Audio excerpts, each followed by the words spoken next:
So I'll give you an explanation of these different types of video modelling.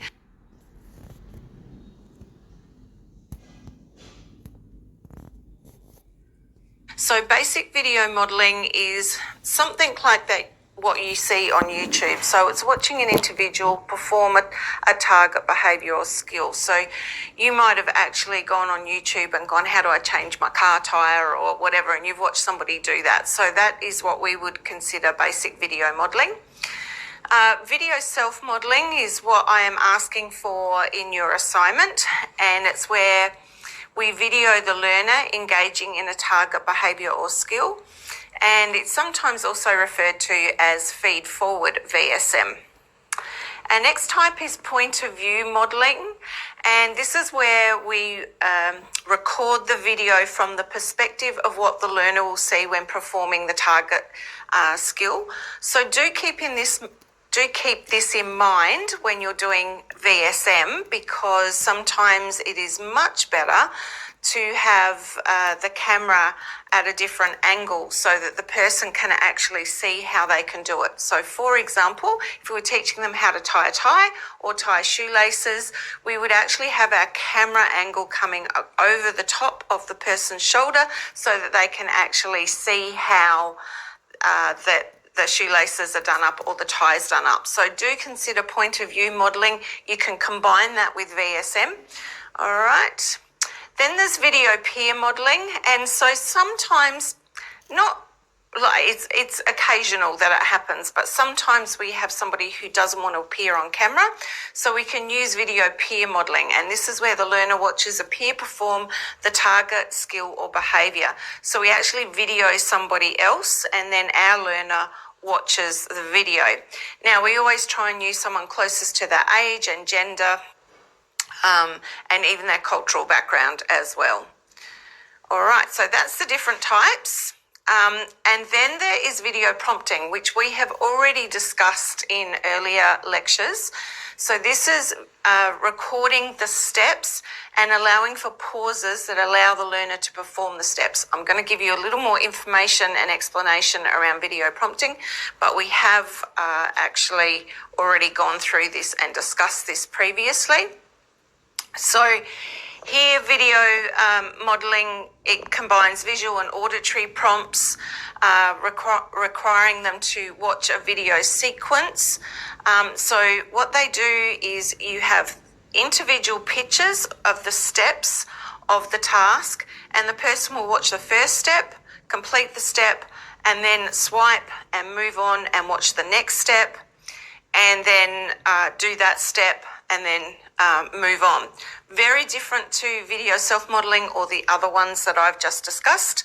So here you can see that video prompting has been useful to teach vocational skills, ATM and debit machines, grocery shopping skills, cooking skills. So there's some that are in the literature, and also cooking, different cooking tasks and cleaning tasks, and even mailing a letter. So hopefully you remember video modelling from our earlier lectures. So I'm just showing you those pictures again. So we take the pictures and we put them onto an iPad or a phone for them so that they can scroll through the pictures one at a time. Now, we can also do this obviously with cooking. And so this is quite handy. It's a form of visual support, and that's where you've seen it before in that lecture around visual support. So again, you can see the different steps of cooking here, and there are pictures, and the person would scroll through and do each step. Now, video self-modelling is a little bit different.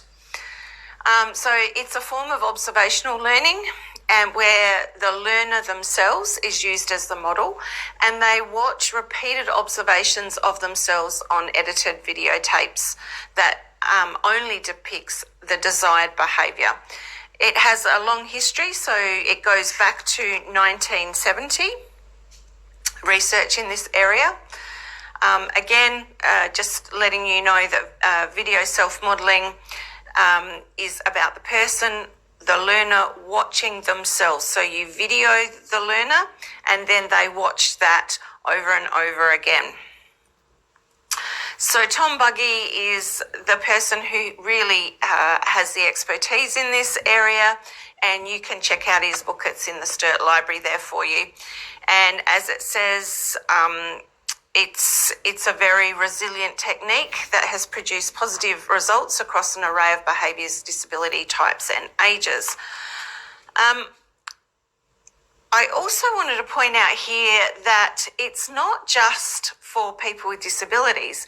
If you think about elite athletes, so football players or people who go to the Olympics, golfers, they will do exactly the same. They will get a really good shot of them kicking the perfect goal or taking the perfect swing, or jumping the correct height in a high jump, doing that jump correctly, and they will watch that over and over again. So it's not just for people with disabilities. We often use it in other areas as well. Now, the key to video self-modelling is that repetition. So repetition creates neurons connecting to other neurons, and it creates the strongest learning. So the key to video self-modelling is to watch that video over and over and over again. Repetition is very key to this. All right, here's a little clip for you to watch, and I've also put some other clips up on Canvas for you to explain, to show you some examples of VSM and how it's been used. VSM, like I said, is very well researched, and you can see here a list of things that have been used in to teach using VSM. So a great tool to have in your toolbox. VSM does take a lot longer for us to set up and do the work up front, but then the learner just watches it over and over again, really in their own time. So it saves us that time that we might take with something like systematic instruction. We can use VSM and the time is put up front, not the time behind. With systematic instruction, you are there with the person the whole time they're learning. As where with VSM, they're learning when you're not there because they're watching the video. And so, yeah, you can see some of the things here, things like mood and self-esteem. It's been good with verbal requests, language acquisition, morning routines and transitions, eating, all sorts of things we can use VSM for. Now, what I want to do now is I actually want to go into the steps of how you would make a VSM self-modelling video. So there are 9 steps that you can see listed here, and we are going to go through them individually, and I will discuss them in detail for you. So the first one is target a skill for teaching. So you need to choose a skill for your assignment. I give you some skills that you need to choose from. But ultimately, you know, there's hundreds of skills, thousands of skills we can teach using VSM, but again, VSM is not useful for every single skill. Remember, we do need to match the learner and the skill and the actual strategy that we're teaching. So don't forget that you need to be doing that. Now, there's obviously some examples that I've put there for you, but these are just examples. Many more skills can be taught using VSM. So we need to obviously pick a skill and make sure that it's going to be a good one, a good match for both our clients' needs, but also for the strategy. Then in our second step is we need to collect baseline data. So what we need to do here, it depends on your skill. So, for example, if you were teaching somebody to walk in a straight line, then we would collect data around how many times, how wobbly they are, or how many times they can stick to the line, or how far they can walk on that line without going off the line. However, if we're teaching another skill like eating greens, maybe we want to encourage them to eat their greens, then the data would be about what sort of greens they eat, how many and how often greens they eat. So it does depend on which skill you are going to teach, to what data you will collect. But what we're doing here is we're getting a baseline. We're figuring out, once we've done the intervention, we're going to look back and go, has the skill improved? Can they do better? So now that we've put VSM in place. So we need a starting point. We need a baseline to figure out where they're at before we did the VSM. So that's the baseline. That's step 2. Step 3 is pre-production. And so in pre-production, we need to consider what equipment you'll be using. So in the old days, when I started doing this, we used to have video cameras, heavy video cameras. You still can use that if that's what you want to use. And video cameras are a lot lighter now, which is quite nice. But you can just use your phone. Nearly everybody has a phone, so you can video on your phone. Or you might have something else that you want to use to video. iPads you can video on as well. So you need to figure out what equipment you're going to use, and then you need to break down the target skill and behaviour. So you need to complete a storyboard or write a script, and I'll give you some examples of those. So this is exactly how Hollywood movies are made. They will have a storyboard for every scene that they shoot. And now, this is an example of a storyboard. Obviously, this is very well drawn. So you can see for this storyboard, it's about cooking breakfast, and you can see that these are the shots that the person wants to take. And so they have got the gentleman there holding his spatula. They've got him flipping the eggs. They've got him using the kettle and just a front on as well. So in the storyboard, you need to highlight what shots you actually intend to take. This is a really important step, and I know it's a little bit tempting to forget this step or not do it, but so many times we waste time. Then we go and film, and then we watch our film back and we go, oh, rats, I forgot to film. If we do our storyboard first, then we know exactly what we need to film. So very useful. All right. So now, maybe your storyboard might look a little more like this. Certainly mine do. I'm not a good drawer. So you can see here, this is really just some stick drawings with some information underneath that tells us what we want to do. So you can see close-up of Sarah speaking directly to camera. Camera zooms in and out for a wide shot showing Sarah speaking. So yeah, you can have some basic drawings but with some information underneath, with a bit of a script underneath. Or you can also just do a script. You can just write up exactly what you're going to shoot, and you can do it that way without the pictures, or you can do a combination of pictures, or you can just do it with the pictures, depending on how competent you feel at drawing, I suppose. And here you can see, here's a script and a storyboard combined. So they've used some pictures there with some words as well. So you can do that as well. All right, the other, so now that was step 3, that was pre-production. Now we're into production. So now we need to think about how you get your learner to perform the skill and be videotaped. So we need to decrease any anxiety around the taping. So sometimes people with disabilities, well, all of us get anxious if there's a camera on us. So we need to try and decrease any anxiety around that. So we can do things like we can practice it beforehand without the camera. So do a bit of a role play. We can have somebody standing off on the side, and they can be copying the person on the side. So the person who's actually doing the skill, you can't see them on camera, but the person with the disability is watching them and copying them. So you can do that. You might need the learner to practice a script over and over again. There might be some things that you definitely want them to say, and so we might need to practice that beforehand. So just think about how will you get the learner to perform the skill. So then you begin filming. Now, it might mean that you do it in many takes, and that's absolutely fine. Rarely do I get a really good shot first time, so you can just take as many takes as you want. That's the great thing about filming.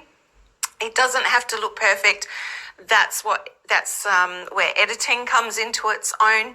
So you can edit out any mistakes as well. So keep that in mind. So now our next step is step 5, and that's editing. And so what we do here is we take out any negatives and only leave the positives. So obviously we don't want any negative stuff included in the video. Remember how I said watching something rewires our neurons? So we don't want the negative stuff in there. We need to take that out. The other thing that we can do in editing is that you can add sound effects, you can add voiceovers, you can remove unwanted noises, you can speed footage up or down. So I actually on Canvas, I have some examples there for you. So the video that I made of Sally, you'll notice that the video that I originally took, I have edited out her mistakes. And then the final video that she watched, I've actually sped the footage up because I wanted her to do that task faster. You can also add voiceovers, sound effects. You can add, fireworks going off in the video. So you can do all that in this stage, in the editing stage. Just do be careful with sound effects, because sometimes, or extra fireworks or something, keep them to a minimal. Even your voiceovers as well, keep all that to a minimum, because what we want is we want our learner to be watching the doing, all right? We don't want their attention taken away by fireworks or even people in the backgrounds. We want them watching themselves do the task. So remember how I talked about athletes watch themselves over and over again? If you think about a footballer kicking the perfect goal, the video will be taken from different angles. They will watch it from different angles. Yes, there might be a crowd in the background, but we need their focus on the skill that they're doing. It's exactly the same for our learners, all right? Okay. So here's some video software that you can get free. Most phones have editing software free, and some PCs as well, but you can also download some. So here's some for you. Okay. You can also do it on Canvas. You can access that. There's free there, and I use that quite often actually. You can do your editing via Canvas or the old Flow, of course.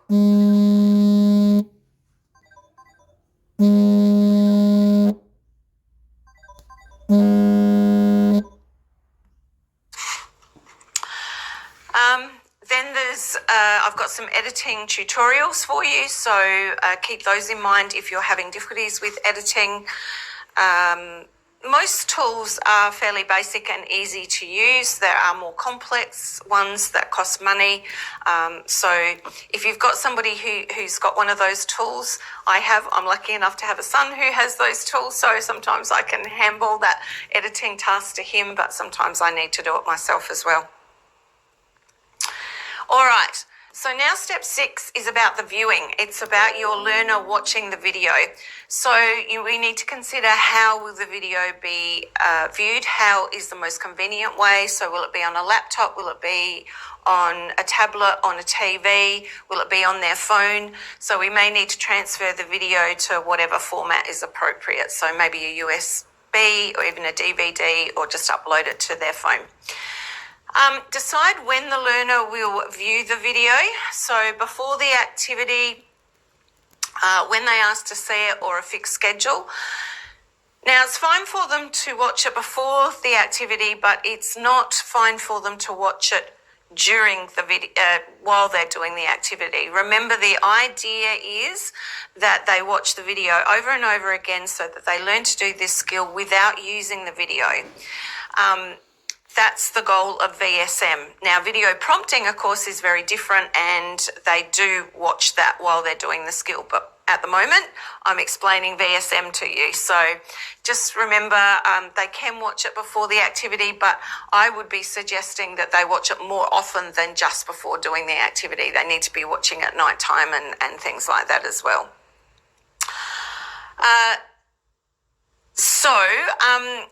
The research tells us that videos should be watched 2 to 3 times per session, and they should be watched 6 to 10 times within a 2-week period. So that just gives you a guide. Now, I find that a lot of my learners watch it much more often than that, and that's terrific. We're happy for them to do that because the more they watch it, the more the neurons build. So we're happy for that because people often quite like watching themselves, so it's not hard to get them to watch more often. But certainly 6 to 10 times within a 2-week period, and then 2 to 3 times each time they watch it is what is suggested in literature. All right, now step 7, we get into evaluating the results. So we would collect new data. So we would go back to our original data and collect the same sort of data again in this stage. So, and then we would compare it and obviously see if the baseline data is any different to the post VSM intervention data. If there is an improvement, fantastic. And then we need to decide, do they keep watching the video or do we need to start fading it? How well do they do this skill? Have they learnt it correctly 100% of the time, 90% of the time? Or do they need, or is there only a little bit of improvement, so we need to keep them watching the video for longer? Or is there no improvement, and so we may need to think our strategy and choose a different strategy to teach this skill? All right. So then we need to always, part of a good program is always fading.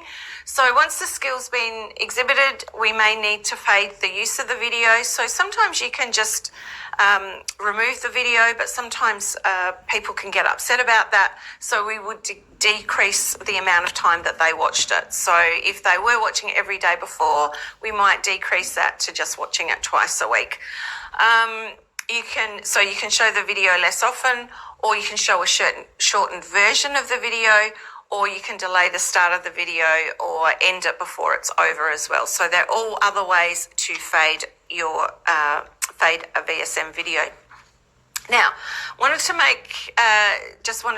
give you some troubleshooting tips and also some other tips. So we'll go into those. If the learner's not making progress, consider, is the learner watching the video enough? So if we find that the intervention isn't working, it might be that they're just not watching the video enough, but it also might be that they're not attending to the relevant parts. So like I said, having background, be careful of having things in the background, because sometimes our learner will focus on that instead of themselves. So for example, I've seen a video where the learner was standing out the front on the side of the road and they were doing the activity, but in the background there was a lot of cars whizzing past. And when the learner watched the video, they were concentrating on the cars, not on themselves. So hence the video wasn't working. So we do need to be careful about what the learner is actually attending to. They might be watching the wrong part of the video, not actually themselves doing the skill. Also, we need to consider, do they need a reward or encouragement to watch the video? So we can put a reward in place for watching the video if they're not. We also need to think about, is the video too poor a quality? Can they see it clearly? We need to think about, is the video too complex? So again, keeping videos to around 2 minutes or under is usually what is recommended. If the video takes longer than 2 minutes, it's often too complex for our learners. So do keep that in mind. Maybe they're doing the skill that they've been watching, they're doing that in real life, but maybe they're not getting enough reinforcement for doing that skill, and so they're losing interest in doing that skill, so consider those things as well. All right, and then I just want to give you some other little tips that I've learnt along the way. So whatever device you're using to do the filming, be very familiar with it before you start filming. Otherwise, you just waste everybody's time. So make sure, if it's a friend's camera or a friend's phone, that you have a practice before you start filming with your learner. Don't waste their time. Don't get them bored while you're trying to figure it out. You need to make sure that everything's charged. do consider background noise while taping. So I know I said in the editing section that we can edit things out, and we can edit things out, but I'll tell you what's very difficult to edit out is background noise. It's not impossible, but it's very difficult. It's a little bit complex. So just make sure that there's not too much background noise, because again, it might be something that your learner will attend to rather than watching themselves. Also consider lighting. So if the lighting's not bright enough and it's too dark, then it makes the video poor quality. And I've already talked about background visual distractions, so be careful of those. And anybody who's going to be in the video needs to consent. So obviously we're going to have our learner in a VSM video, but we also might have some other people, whether that be just passers-by or whether that be other family members or friends. We need to have the consent in the video, so do keep all that in mind as well. Now, here's some resources for you. So Seeing is Believing by Tom Buggy, and he talks about 26 studies there in that book. I'm pretty sure I have put this document up on Canvas for you. I'll make sure that that's there for you, so that can give you some more information around video self-modelling. Now, this is a lady who is an Australian who has started up a website, so I encourage you to check that out. Tom Buggy, of course, he's an American gentleman, so he's our Australian expert in this. And then I've also got some websites that can help you understand what VSM looks like and VSM is. So there's some for you as well to check out. So just in summary, VSM is a video showing a person performing only desired behaviours. The person is the subject of their video. The person is the subject of the video, so they are watching themselves. All negative behaviours are removed through editing and only positive behaviour is displayed. And the video is edited so that the learner is able to view themselves completing the behaviour correctly or at an advanced level. Now, up on Canvas, I mentioned that I have got a video that I made. So this is Sally, and Sally is she was working in a ADE in a workshop, and her job was to place items into a bag. Sally has cerebral palsy. I have her permission to share all this with you. And so she was doing this job quite slowly because of her muscle spasms. And what we did, you'll actually notice that there's a little bit of an assistive technology device that we made there for her, just made it out of cardboard. So I'll get you to watch the video and look for that. So Sally was working quite slowly, and Sally's wage was based on how quickly she works. So what I wanted to do was, it wasn't necessarily about her not understanding how to do the task. She knew how to do it perfectly well, but her physical disability made it difficult for her to do it quickly. So what I did was I videotaped Sally. You'll see my first video up there, and you can see that there was a whole lot of errors and mistakes in it. Then I edited the video and I sped up the footage, and then Sally watched the videotape to help increase her speed in doing that task. Okay, so I just also wanted to give you some warning about previous students' errors with this assignment. So we have had somebody teach somebody to drive a car using VSM. I am really hoping that you can see why that's not a good idea. That is a skill that wouldn't be useful to teach using VSM. I mean, it's people need to learn to stop at stop signs and have somebody in the car with them while they're learning. We can use a videotape to show what the stop sign is and stop at it and how to change gears and all the rest of it, but they would also need some hands-on instruction as well. Angle of camera is very important, so quite often students forget that. Remember, you can take it from different angles, which is a really good idea, and your learner can watch the same skill from different angles. Really good to do that. And don't forget the angle, if it needs to come over their shoulder rather than the camera being face on, although we do need to also remember to get the face of your learner in there. Remember, it's video self-modelling, so they need to see themselves, not just their hands, not just their feet, but their faces as well. Sometimes students have put music throughout. Again, I caution against that because it can be very distracting for our learners. So just be careful. You need to know your learner and whether having music throughout will be an advantage or a disadvantage. Video should not be shown while performing the task or only prior to the task being performed. If you want them to watch the video while they're doing the task, then you use video prompting, not VSM. And again, yes, it can be shown prior to the task, but it needs to be shown more times than that, all right? They should be watching it, the more the better. Don't forget the troubleshooting section that I mentioned.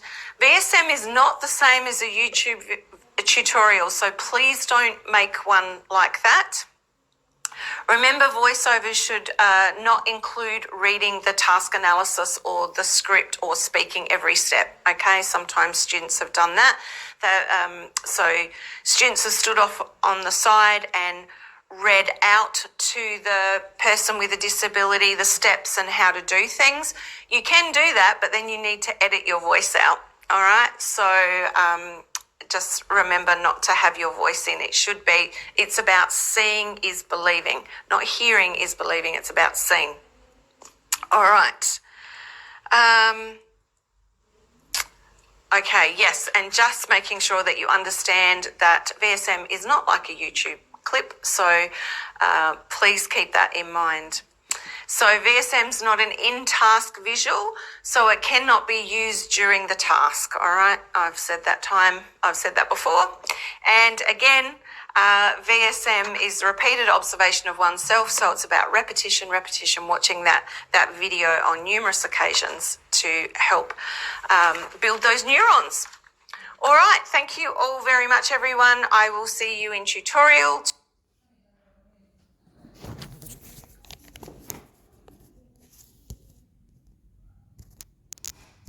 To help answer any questions about this assignment. Good luck, and I hope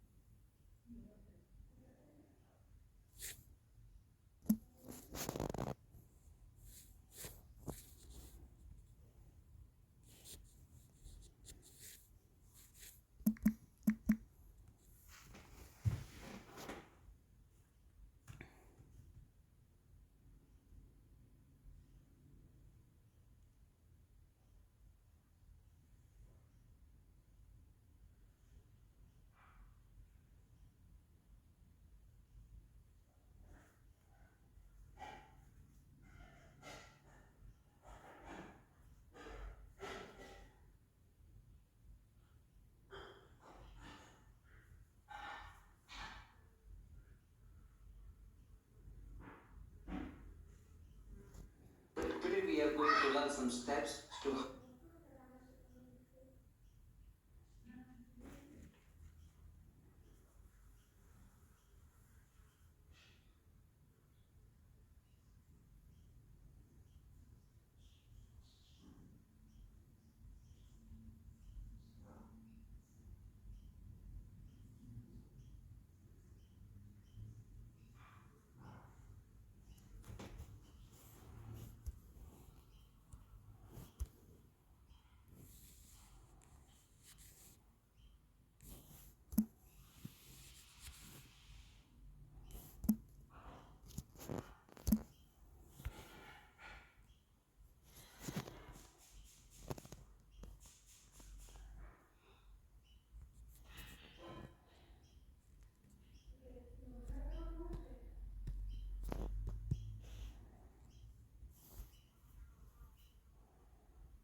hope you have fun doing it. Bye.